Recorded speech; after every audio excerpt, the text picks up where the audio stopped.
하나님 앞에 더 가까이 나아가시기를 축복합니다. 오늘 함께 보실 하나님의 말씀은 이사야서 22장 22절 말씀입니다. 내가 또 다윗의 집의 열쇠를 그의 어깨에 두리니 그가 열면 닫을 자가 없겠고 닫으면 열 자가 없으리라. 엔게디 말씀 묵상과 함께 하시는 성도님들을 축복합니다. 이 성도인 우리에게 있어서 이 궁극적인 관심은 천국입니다. 이 천국이 없는 기독교는요, 생각할 수도 없고 또 존재할 수도 없어요. 성도는 하나님을 사랑하는 사람들입니다. 하나님을 사랑한다면 하나님이 계신 곳에서 영원토록 하나님과 함께 하기를 소망하는 건 당연한 일일 겁니다. 하지만 때때로 어떤 사람들은요, 이 천국에는 무관심하면서 하나님을 믿는다고들 말하지요. 그러면 천국행 티켓은 이미 확보해 놓은 것처럼 자신만만해합니다. 이제 남은 건 누가 지상에서 복을 더 많이 누리고 천국에서의 상을 더 많이 받느냐의 문제라고도 착각하지요. 이러한 생각을 가진 사람들에게 이 천국에 가는 문제는요, 전혀 심각하지 않아요. 아주 간단한 것으로 여깁니다. 교회 다니고 있고 그리스도의 십자가를 믿는다고 고백하는데 뭐가 문제냐고 말할 겁니다. 성경을 보게 되면 이 죄인인 인간이 천국에 간다는 것을 그렇게 간단하게 생각할 문제가 아닌데도 불구하고 마치 천국은 하나님 믿으면 간다라고 쉽게 생각해 버리지요. 천국은 살기 좋은 곳이다 이런 의미가 아니에요. 천국이 우리에게 소망이 될 수 있는 것은 이 천국은 하나님이 계시고 예수님이 계신 그 나라이기 때문에 그래요. 이 죄인된 인간이 하나님과 함께 영원히 산다라고 하는 것이 우리의 가슴을 설레게 하고 기쁘게 하며 다른 것을 다 잃어도 천국만은 잃지 않는다면 괜찮다라는 담대함을 가지게 만들어주는 겁니다. 이 천국의 문제를 간단하게 생각하지 말라라고 하는 것은요, 천국은 하나님이 계신 곳이고 우리는 죄인이기 때문에 그렇습니다. 이 죄인인 인간이 하나님이 계신 의의 나라에 들어간다는 거예요. 사람의 관점에서는 절대로 불가능한 일이에요. 죄인이 천국에 갈 수 있는 가능성, 미안한 얘기지만 절대 없습니다. 그러면 아무도 천국에 가지 못할까? 물론 그건 아니에요. 다만 천국은 우리가 문을 열고 들어가는 것이 아니라 하늘에서 열어주셔야 들어가는 나라예요. 그렇기 때문에 아무에게나 열려있지 않아요. 중요한 건요, 하늘의 문은 누구에게 열리느냐 바로 이겁니다. 하나님은 천국에서 살 수 있는 사람과 살 수 없는 사람에 대해서 이스라엘을 내세워서 수없이 말씀하셨어요. 가나안 백성이 가나안 땅에서 쫓겨난 것도 그들이 약속의 땅에서 살기에 합당하지 않았기 때문에 그래요. 그런데 가나안 땅에 들어간 이스라엘도 나중에는 그 땅에서 쫓겨나지 않습니까? 그 이유가 뭡니까? 그들도 약속의 땅에 합당하지 않은 모습으로 망가졌기 때문에, 합당하지 않은 모습이 되어져 버렸기 때문에 그런 겁니다. 가나안 땅은 그 땅에서 살 수 있는 합당한 사람에게만 허락됩니다. 바로 하나님의 은혜를 아는 사람들에게만 허락됩니다. 그 외에는 누구라고 할지라도 용납하지 않는 곳이 바로 약속의 땅이에요. 천국은 이와 같습니다. 오늘 우리는 천국이 누구를 거부하는지를 알아봐야지요. 그래야 나를 살펴보면서 내가 천국에서 거부당하지 않는 성도로 살아갈 수 있게 되는 겁니다. 이사야서 22장은 이것을 이야기합니다. 오늘 말씀은요, 예루살렘의 심판에 대해서 이야기해요. 1절에서 환상의 골짜기에 대한 경고라고 말하는데 여기서 환상 골짜기란 예루살렘입니다. 예루살렘은 이스라엘에게는 신앙의 중심 도시예요. 그런데 그런 도시가 심판을 받습니다. 당시 예루살렘은 하나님보다 향락과 세상의 즐거움에 빠져 살아갔습니다. 그러다 보니까 아수르가 자기들을 공격하려고 하는 그 위기를 눈치채지 못하지요. 그러다가 그들은 자신들이 처한 위기를 깨닫게 됩니다. 8절 말씀입니다. 그가 유다에게 덮였던 것을 벗김에 그날에야 내가 숲을 곳간의 병기를 바라보았고, 그가 유다에게 덮였던 것을 벗김에라는 말은 유다가 그동안 보지 못하고 있던 그 위험을 보게 되었다는 뜻입니다. 이스라엘이 그 위기를 깨닫게 되니까 어떻게 행동했을까요? 숲을 곳간의 병기를 바라봐요. 다시 한번 말하면요, 자신들의 군사력을 바라본다는 얘기죠. 그리고 다윗성에 무너진 곳을 점검하고 무너진 곳을 수리하기 위해서 심지어 가옥까지도 다 헐어냅니다. 전쟁을 대비해서 먹을 물도 준비하죠. 하나님은 이러한 이스라엘을 책망하십니다. 11절 말씀입니다. 너희가 또 옛 모세의 물을 위하여 두 성벽 사이에 저수지를 만들었느니라.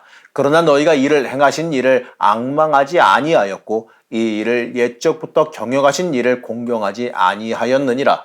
다시 말해서요, 하나님을 안다라고 하는 그들이 위기가 닥치니까 자신들의 그 군사력과 힘으로 위기를 이겨보려고 힘쓰고 있다는 거예요. 안타깝게도요, 지금 이 일을 경영하시는 하나님을 전혀 바라보지 않는다라는 겁니다. 이것이 이스라엘의 악한 모습이에요. 물론 하나님은 어떤 위기가 닥쳤는데도 하나님만 믿고 아무것도 하지 말라라고 하지는 않아요. 하지만 이를 경영하시는 하나님을 보지 못한 채 하나님이 없는 사람들과 똑같이 인간의 힘으로 위기를 넘겨보려고 하는 것은 잘못된 것이라고 책망하시지요. 사람들이 하나님이 경영하신다는 것을 무시하기 때문에 환난을 당하면 눈앞에 인간적인 수단을 의존합니다. 답답하니까 집이라도 허물어서 성을 단단하게 쌓아서 위기를 극복해 보려고 하지만 하나님이 이 일을 경영하신다는 그 사실을 깨닫지 못하는 안타까움을 보이고 있는 거예요. 하나님이 이 일을 경영하신다는 것을 모르기 때문에 그러한 일을 통해서 깨달아야 될 것도 깨닫지 못하는 겁니다. 이게 이스라엘의 모습이에요. 오늘날 사람들도요, 오늘날 신앙인들도요, 이스라엘과 전혀 다르지 않습니다. 하나님을 바라보지 않고 살아가지 않습니까?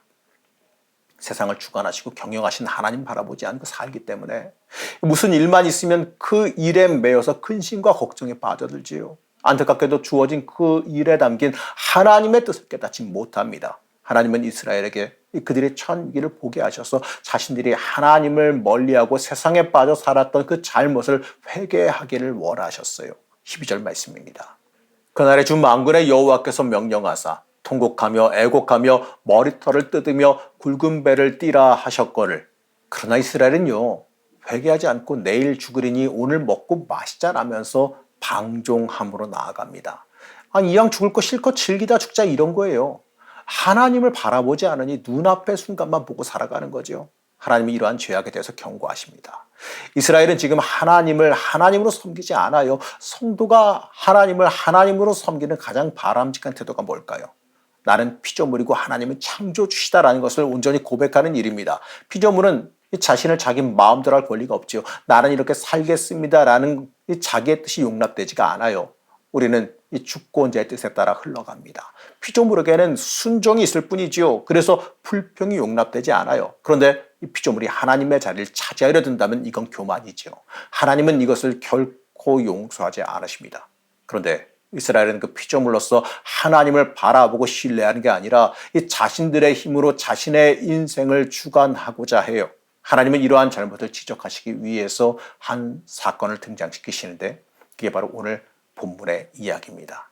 오늘 본문에 보게 되면 셈나라는 사람과 엘리야김이라는 사람이 등장합니다. 셈나는 국고를 맡고 궁을 차지한 대단한 권력을 가지고 있는 사람입니다. 그런데 하나님은 그 사람을 쫓아내라고 하시죠.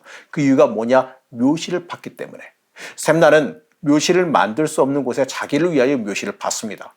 자기 권력을 믿고 왕정만 묻히는 곳에 묘시를 판 것으로 아마 생각해 보면 될 것 같습니다. 결국 셈나는 자신의 권력을 믿고 자기 위에 자신을 주관하는 주관자가 있다는 것을 무시했다는 거죠. 한마디로 왕을 무시한 겁니다. 그래서 하나님은 셈나를 쫓아내게 하셨죠. 이것이 바로 이스라엘의 모습이라는 거예요. 하나님은 그 셈나의 자리에 엘리야김을 집어넣습니다. 하나님은 엘리야김을 내 종이라고 부르셨어요. 하나님은 교만한 자를 거부하시고 종으로 살아가는 겸손한 자를 용납하시는 것을 여기서 보게 됩니다. 천국은요, 피조물의 자리에서 하나님을 섬기는 사람들만 용납하는 나라라는 거예요. 우리가 하나님을 무시하고 눈에 보이는 것만 의지하고 살게 되면 이 천국에 간다는 말을 쉽게 할 수는 없어요. 우리가 그런 식으로 살면서 천국에 간다는 말 쉽게 하면 안 된다는 거예요. 하나님 무시하고 눈앞에 보이는 세상 것만 의지하고 살아가면서 내가 천국에 간다는, 어떻게 그런 얘기를 그렇게 쉽게 할 수 있습니까? 엘리야김에게 특별한 일이 주어집니다. 22절 말씀입니다. 내가 또 다윗의 집의 열쇠를 그의 어깨에 두리니 그가 열면 닫을 자가 없겠고 닫으면 열 자가 없으리라. 깜짝 놀라게도 엘리야김은 천국의 문을 지키는 파수꾼의 역할을 하게 되지요. 천국의 문은 감추어서 아무도 볼 수 없습니다. 그래서 아무도 들어갈 수 없는 나라가 천국이죠. 마태복음 7장에서 예수님은 천국의 문을 좁은 문이라고 말씀하셨습니다. 좁은 문, 그리스도의 십자가죠. 결국 지금 천국의 문은 그리스도의 십자가입니다. 주님이 천국으로 돌아가신 분이에요. 예수님이 이렇게 말씀하시지 않습니까? 내가 곧 길이요 진리요 생명이라 이렇게 말씀하셨지 않습니까? 예수님에게 다윗의 집의 열쇠가 주어져 있습니다. 천국은 예수님만이 열고 닫을 수 있으며 아무도 그 일을 방해하지 못해요. 그래서 천국에 들여보내기 위해서 주님이 부르신 자를 마귀가 방해할 수 없습니다. 천국은 감추어져 있죠. 그러나 그리스도 안에서 십자가를 체험한 사람들은 천국을 이미 알고 살아갑니다. 그래서 그들은 오직 하나님만 신뢰하며 살아요. 엘리야김이라는 그 인간이 다윗의 집의 열쇠를 받은 것이 아니에요. 엘리야김도 나중에는 결국 교만에 빠지게 돼요. 하나님은 누구든 종으로 사는 자에게 다윗의 집의 열쇠를 맡기신다는 겁니다. 천국의 문은요, 다른 데 있지 않아요. 여러분이 십자가를 알고 하나님의 종으로 살아가는 그 자리가 바로 천국의 문이라는 겁니다. 십자가 정신으로. 그리스도를 아는 마음으로 세상을 살아갈 때 여러분이 어디를 가든지 간에 그 자리가 천국의 문이라는 것을 잊지 마시기 바랍니다. 그리스도를 아는 사람만이 이 기쁨을 알 수 있습니다. 천국은 우리의 힘으로 가는 나라가 아니에요. 천국에서 우리를 부르시고 문을 열어주시기 때문에 들어갈 수가 있는 거지요. 이 은혜를 감사하며 살아가야 돼요. 이 주님을 통하지 않고는 천국에 갈 자가 없습니다. 성도는 그리스도를 마음에 두고 살아가면 세상 속에서 못 이길 게 없어요. 내 자신을 마음에 두고 산다면 힘들고 억울하며 상처 있는 삶을 살 수밖에 없겠지요. 사랑하는 성도 여러분, 그리스도를 바라보면서 언제나 겸손의 자리에 서시기를 바랍니다. 어떠한 일을 당하든지 간에 그 속에서 하나님의 뜻을 찾아가며 살아가시길 바라요. 그럴 때 여러분이 살아가는 그 삶의 자리가 천국의 문이 되어질 겁니다. 다윗집의 열쇠를 붙잡는 여러분들 되시기를 시간 간절히 축복합니다. 우리의 길과 생명이 되신 하나님, 하나님의 은혜와 역사 안에서 살아가기를 원합니다. 하나님의 뜻을 구하며 철저히 순종하기를 원합니다. 우리를 붙잡아 주셔서 참된 복 있는 자리로 인도하여 주시옵소서. 오늘 하루도 하나님 뜻 안에서 온전히 순종하기를 원하오며 거룩하고 존귀하신 예수님의 이름으로 간절히 기도드렸습니다. 아멘.